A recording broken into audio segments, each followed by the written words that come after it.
Hello everyone, my name is Kelly Horner from the events team at the Perkins, and it gives me great pleasure to welcome you here to our Newtown Toyota Walk for Women's Cancer Safety Night. We have a bit to get through tonight, so let's kick things off with a few words from our walk event manager, Tom Lang. Hi everybody, and thank you for coming, and a very warm welcome to our first time walkers. So there is a little bit to get through, but it's really quite straightforward. In the lead up to the event, and we'll get to the event day a little bit down the track, but in the lead up to the event, there'll be a couple of things that we're going to ask you to do to help us keep you guys safe out on the road.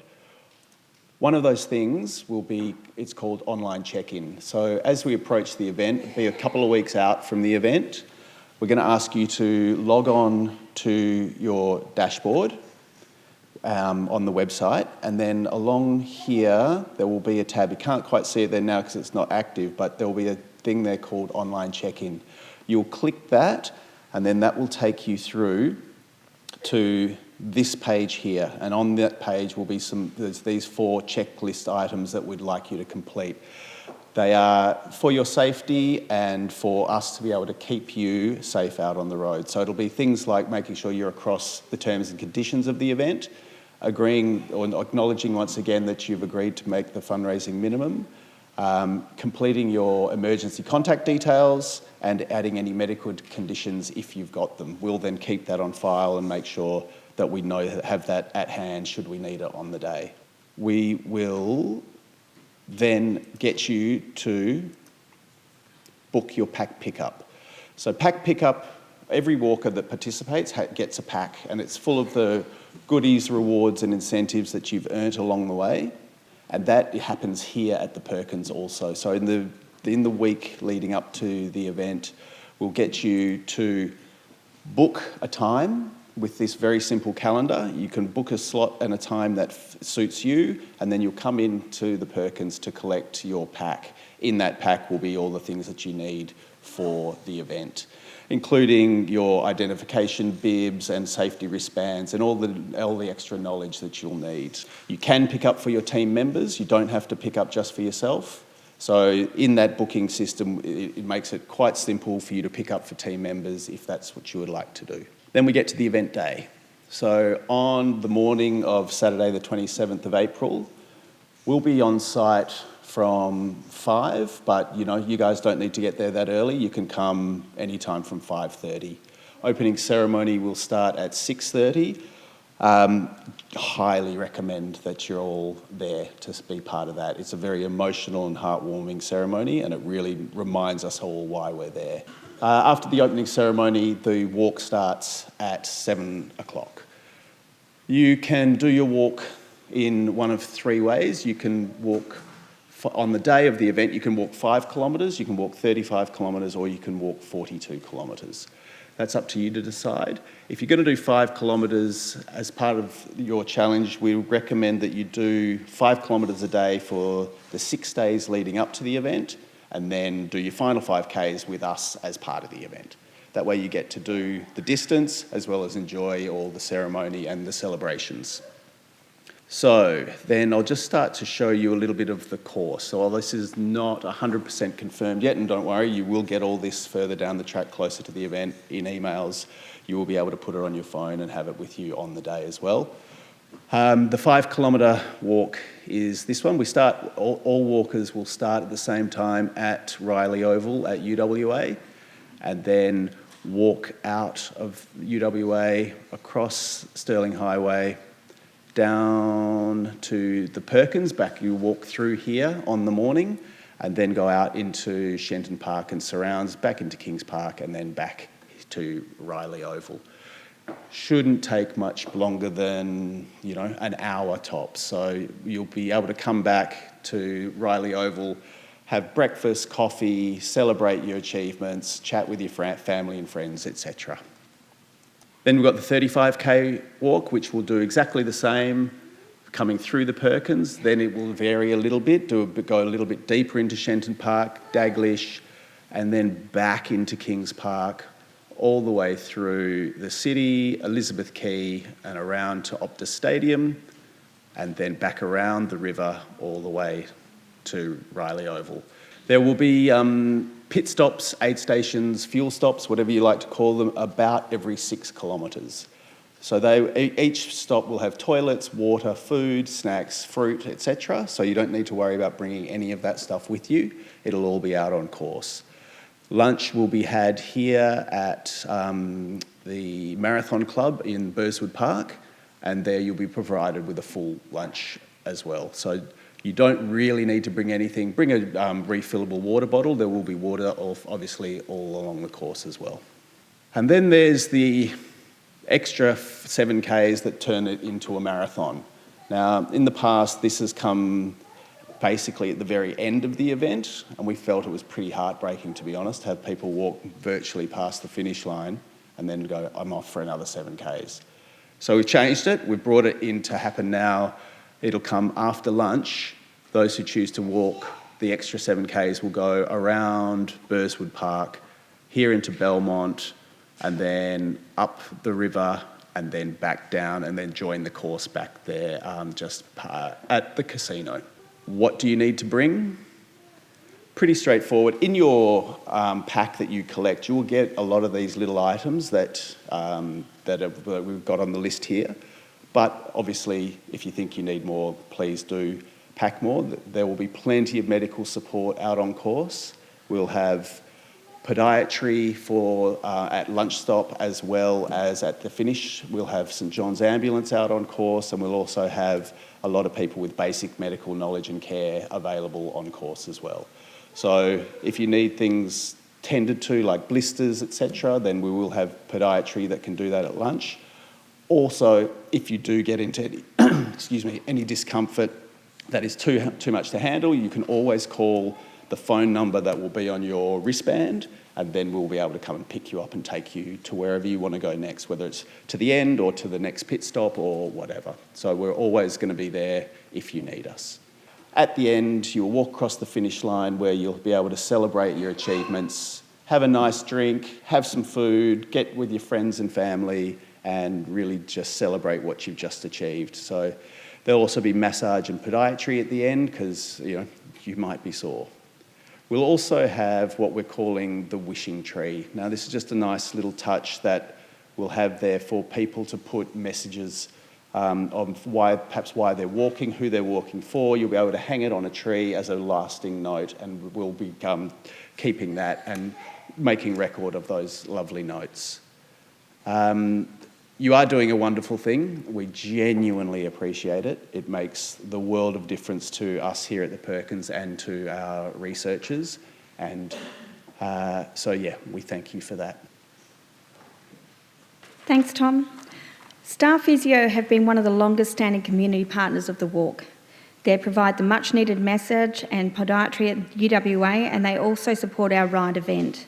Would you please welcome Aaron, Julie and Gemma from Star Physio to share advice about getting your body ready for the walk. Hi everyone, my name is Aaron, this is Julie and this is Gemma. We're representing Star Physio to give this presentation.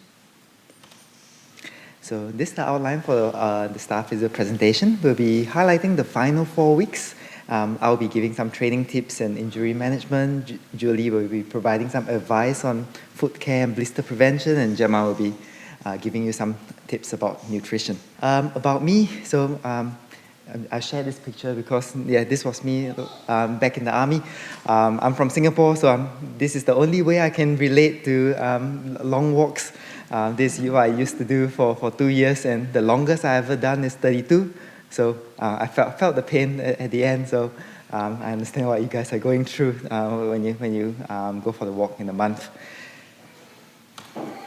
Okay, so giving some training tips for the big walk. First of all, before the walk, get familiar with the course. Like Tom shared, you have the route earlier, so make sure you get familiar with it. Vary the terrain, vary the inclines and the stairs. The more you do this, for example, walking on field, walking on sand, walking on the actual day will become you feel easier because you've done things that are harder than it. Vary the efforts as well. So what I mean by efforts is when you go for a shorter walk, for example, 5 km, try to walk slightly faster so that you're slightly out of breath. When you do go for longer walks, try to walk at a pace that you can provide some communication with your mates.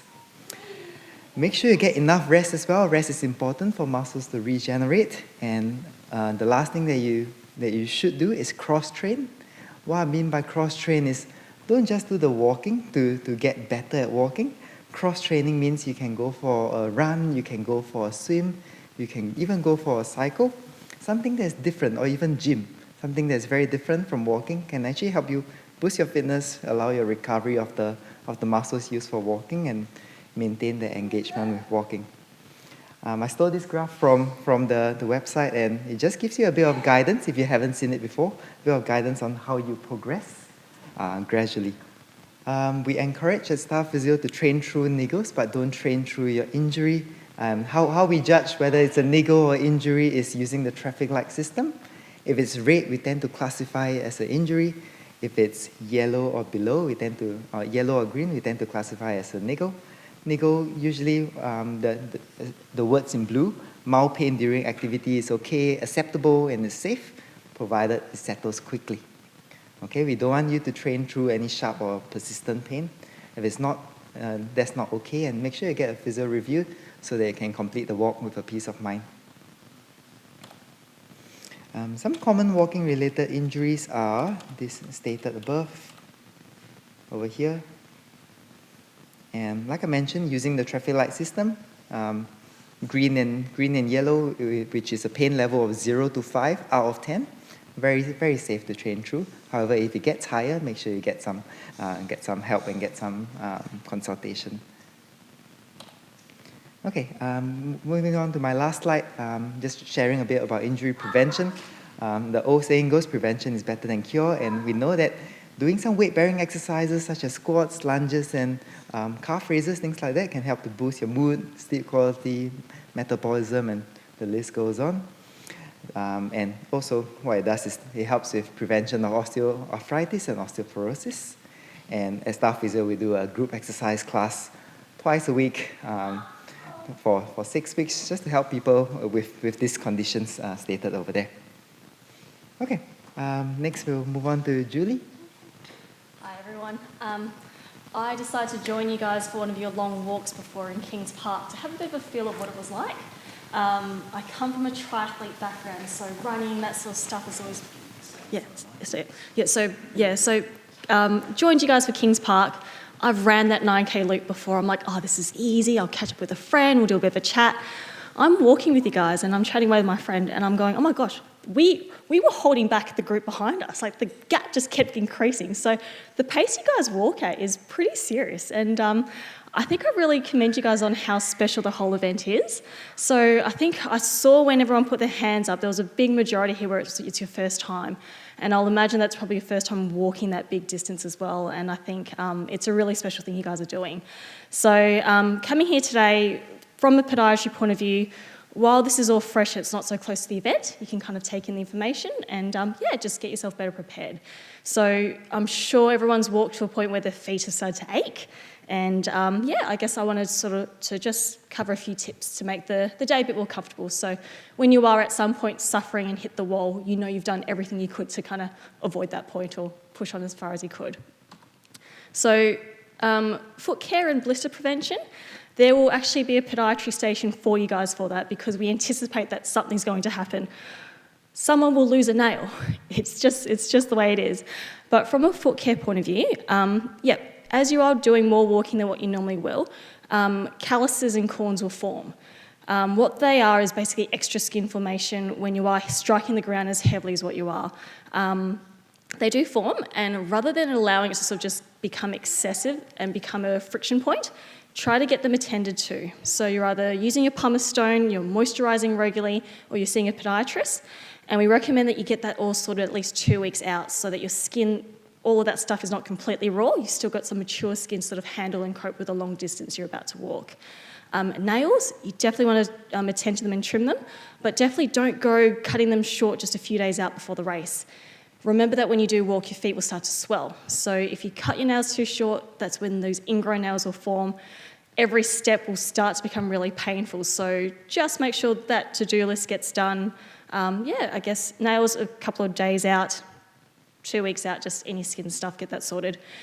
The topic of moisturising seems really basic, but I think we have to remember that our feet and our skin, I suppose, that's that barrier that's protecting us from any bacteria or any other deforming, yucky stuff. So you want to moisturise the skin, maintain that elasticity so that when you are walking, you're not just sweating and letting that get all lost in the shoe, or you're not letting the impact of the ground sort of cause that damage to your feet long term either. Blisters, definitely, as you're walking now, especially those long walks, make sure when you take your shoes off, check for any of that redness, check for any soreness. Those friction points will probably end up becoming blisters on those long walk, on the long walk on the day. So really identify where those are within your feet. Make sure you have adequate ways of protecting those friction points. So whether that's hiker's wool, whether it's Fix-A-Mall, whether it's even stuff like kinesio tape, which we've got here. Just make sure you shield those spots so that when you are walking, you've got that second layer of skin essentially to protect and reinforce that section. Also, footwear. Any poor fitting footwear, definitely by this point you would have felt it, but definitely address those features. Tips on identifying, I guess, how to pick the right footwear would be generally if you go to the Athlete's Foot, the running centre, go to a reputable shoe store. You will find a good quality shoe. There's lots of tech out there, and you'll also see that recently the price point of shoes have really just jumped up from almost, I think the top end of those running shoes now are up to $380. So when you're picking a shoe, pick something that's comfortable, pick something you can walk in for a long time. When to find out if you need to replace a shoe, I suppose, is, just being sure that when you pop the shoe onto the table, go down to eye level so you can really see what that tread is doing. You want the shoe, if you're bisecting it in half, it needs to sit perpendicular. If at that point it's kind of slanted like this, you know that you've worn that shoe out. So as comfortable as what it is, do act on it and do get those shoes replaced. Shoes for you guys with this long walk, I definitely recommend get that sorted 4 weeks out before the event. You want to break into them. So definitely not worn in, when we say worn in shoes, they're still fresh. The newer shoes these days, I've got them here and stuff, it's all about the foam, but just realise that the shelf life of these shoes, they're a lot more bouncier, they're better with the shock absorption, but they also wear down quite quickly as well, unfortunately, compared to the dense EVA that used to be so common even just 2 or 3 years ago. So just realise that the recent shoe models that are out now do wear down. So make sure you do have a fresh pair. A couple of ways of testing it is, check the wear pattern, like I said, bring it to eye level. The fold and twist test, so the only spot, see how reinforced that shoe is versus the picture there where you can pretty much just bend it directly in half. And the twist test. Each shoe is designed, and the material that you're paying for is that firm platform. It used to be a shank that used to be in there, but basically you need to resist that twisting, shearing motion that will happen when you do walk. So you want that protection there. Lacing techniques. So there is a way to if you find that you're walking and your shoelace is coming down pretty quickly, or you find that your heel kind of slips out, this is probably a handy technique here, which is called a heel lock. I've got it here, so I can potentially pass it around, or maybe at the end, question and time we can go through it. But basically you're coming on that last lace, there's an extra hole at the end. You actually come up on that same side. You then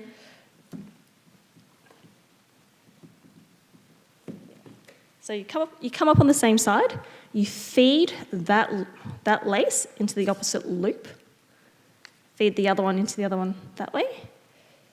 And then as you tighten that heel lock, it's a nice way of securing that upper of the shoe to your ankle without constricting the forefoot, especially when you are walking and your feet start to swell. So just realise there's a method out there. Heel lock. Google it, YouTube it, there'll be a tip on that as well.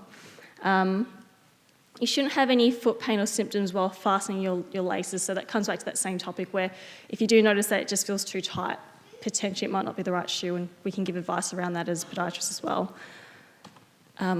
Socks.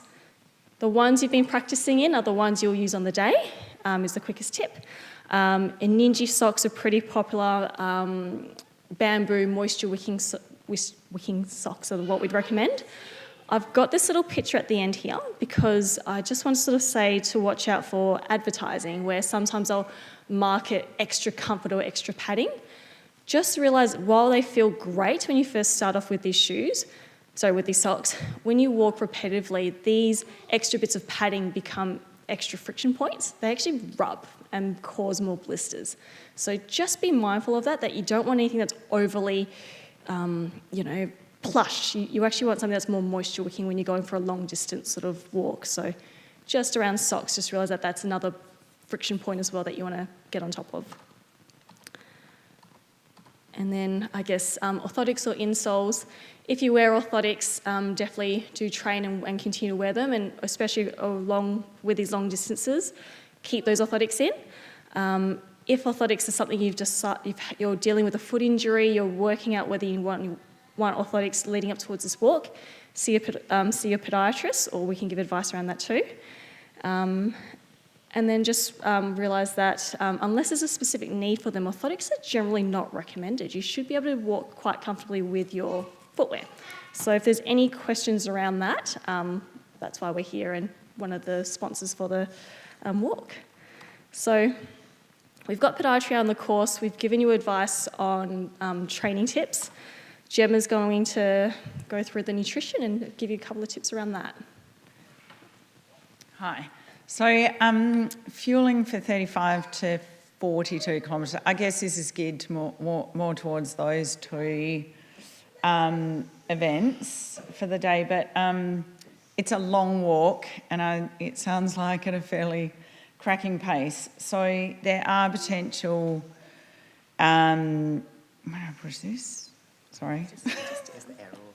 There are some potential nutritional limitations to performance, and they include fatigue that's going to be due to glycogen depletion, which is glycogen is your main storage form of glucose, dehydration and central fatigue. So our goals of nutrition for this event is to optimise the carbohydrate intake via carb loading in the days before the pre-event meal and during the event, and so it's still up there, and maintaining hydration, including electrolytes to absorb water, and possibly using caffeine to improve performance. Thanks. So first of all, carbohydrate intake. So this if this is done right, it can provide you with at least 90 minutes of the stored form of glycogen.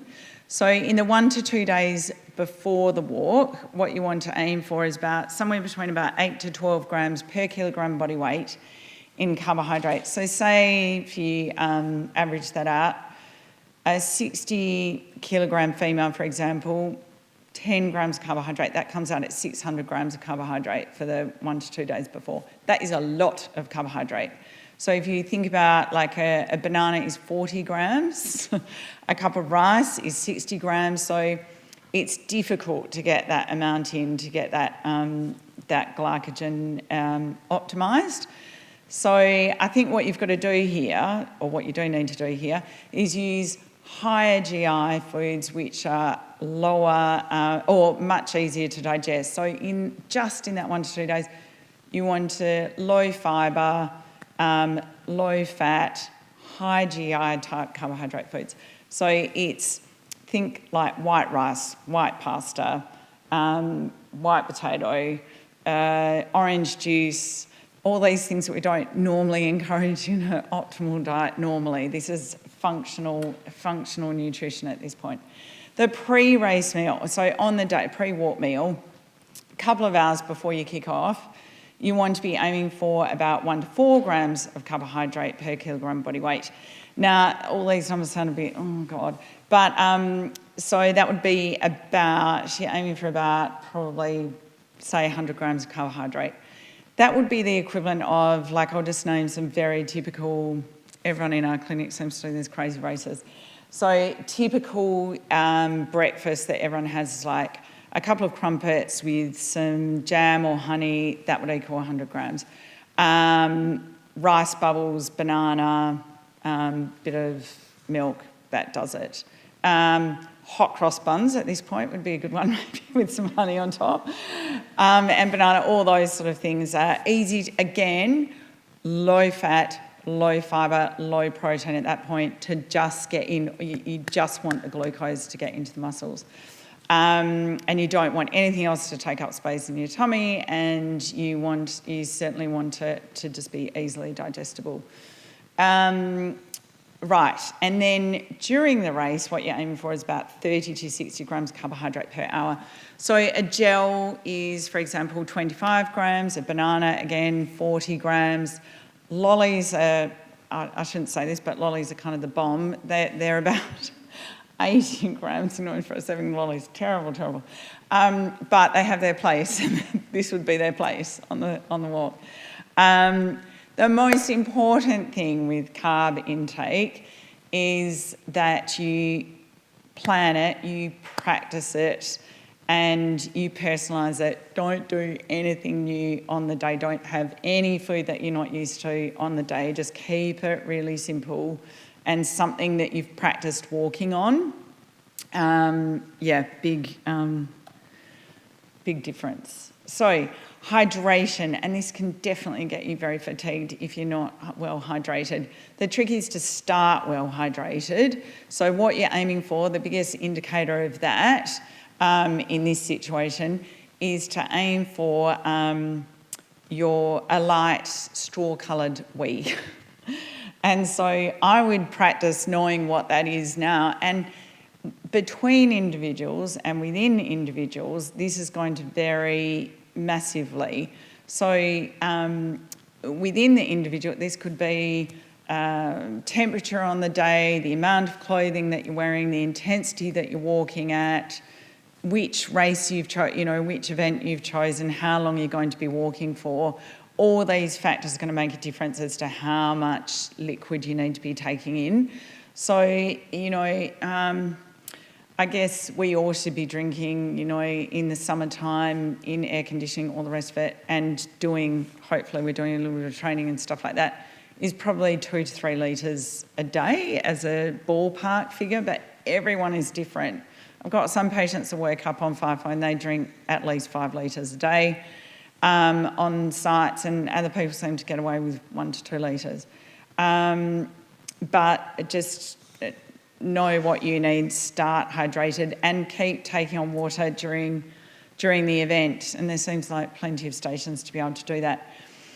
It's important to also be getting in some electrolyte, and especially if you're a heavy sweater, this is really important. And I'd hazard a guess some of the drinking stations have things like Gatorade or Hydrolyte or something. Is that correct? You can also make your own, add a bit of mineral salt, lemon, honey into a litre of water, and that'll carry you through for a bit as well. But just adding a little bit of salt to your food in the days before, leading up, will also optimise your electrolyte.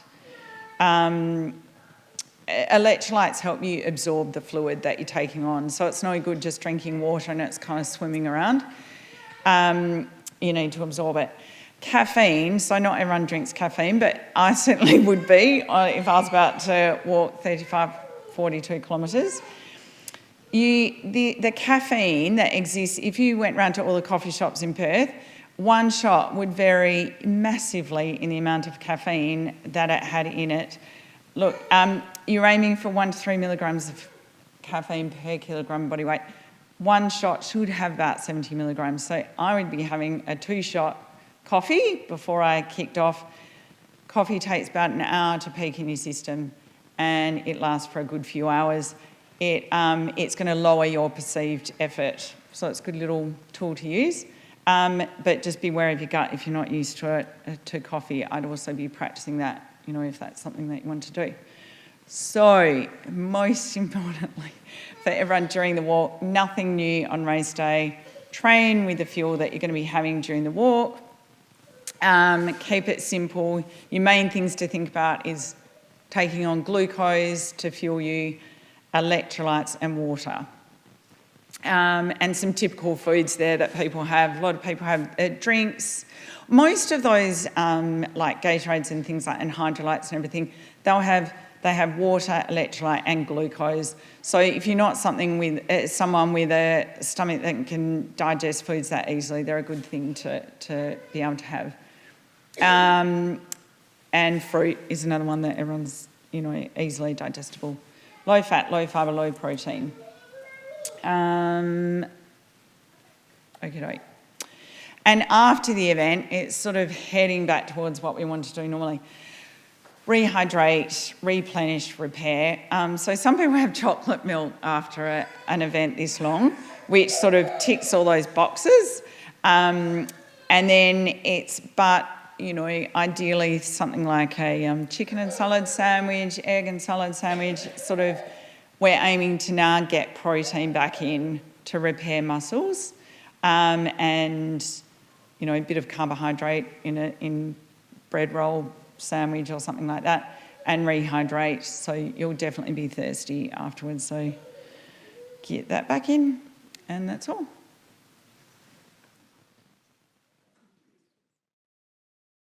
I'd like to thank everyone for coming tonight. Please don't hesitate to reach out to that walk-in box if you do come up with any questions or any queries. We're here to help. Otherwise, I'm really looking forward to seeing you on the day of the walk. Thank you.